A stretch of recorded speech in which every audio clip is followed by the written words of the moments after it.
Hi, my name is Bithia. You might know about my son Moses. Moses grew up as a prisoner home.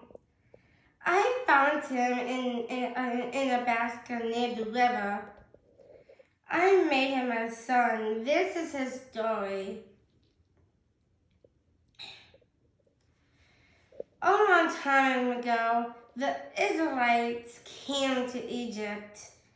Jacob brought his family to the Nile Delta and they settled there. The group grew and grew, and soon there were a lot of Hebrews, as we called them. My father, the Pharaoh, was afraid that there were too many and that they will someday overthrow us.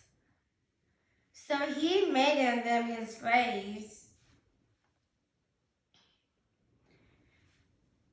But there were too many Hebrew slaves. My father was still worried. So he decided to have all the Hebrew baby boys killed, so they could not grow up and defeat him.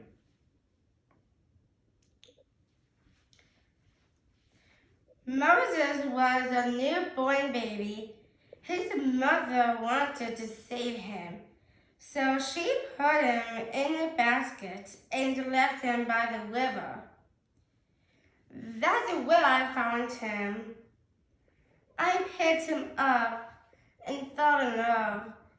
So I took him home and raised him in our royal family. Someone told me about a nurse who could help take care of him. I didn't know she was really Moses' mother. Even though he was raised as an Egyptian prince, he always knew he was really a Hebrew. When he grew up, he ran away. Then he talked to God. God told him to come back and save his people.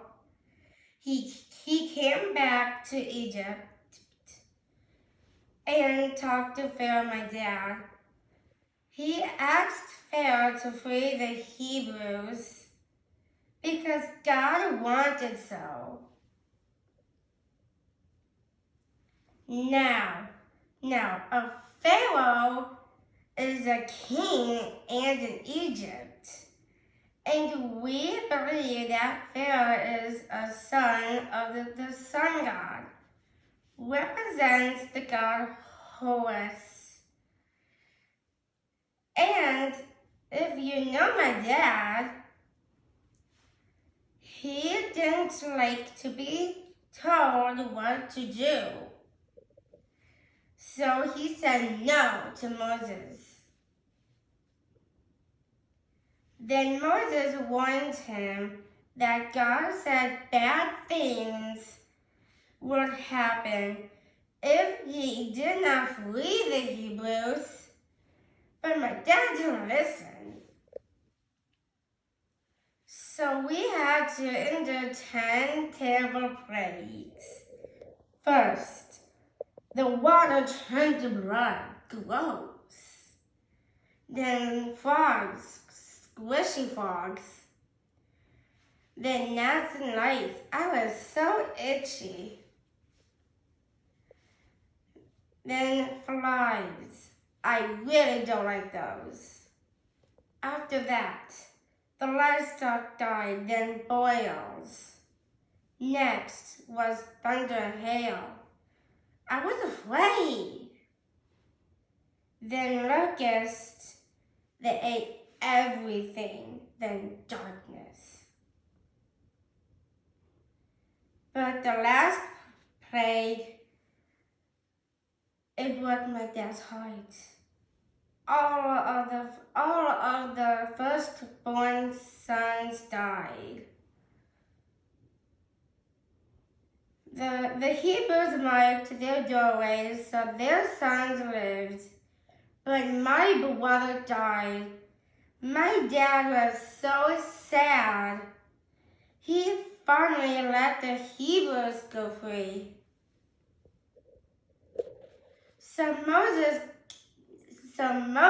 gathered the Hebrews and told them to get ready. They baked bread for the trip, but did not have the time to let it rise. So they ate black bread. Anyway, you know my dad. He got angry and changed his mind. He sent his army after the Hebrews. The Hebrews ran but were caught at the Red Sea with nowhere to go. And then Moses talked to God again. God told him to raise his staff to the water. When he did, the water parted, and the Hebrews got away across the seafloor with walls of water on each side of them. When they got to the other side, Moses made the water crash down on the army when they tried to run across the sea. My Moses kept helping the Israelites, but they did not always believe. They had to cross the desert and ran out of food. So Moses prayed and God gave them manna to eat. It tastes like honey. He performed other miracles too. He struck a rock with his staff and made the water come out to let them all drink. God sent Moses to the mountaintop to bring back the 10 Commandments. Moses is known for being a great religious leader. He is known as a prophet. He was called the lawgiver, and he wrote about the Torah. Torah means instructions. He also wrote 5 books about the Bible: Genesis, Exodus, Leviticus, Numbers, and Deuteronomy. I am glad that my son was such a great man. He tried to lead his people to the promised land, even though he lived to be 120 years old. He died before it happened. He is remembered as one of the greatest men of all time.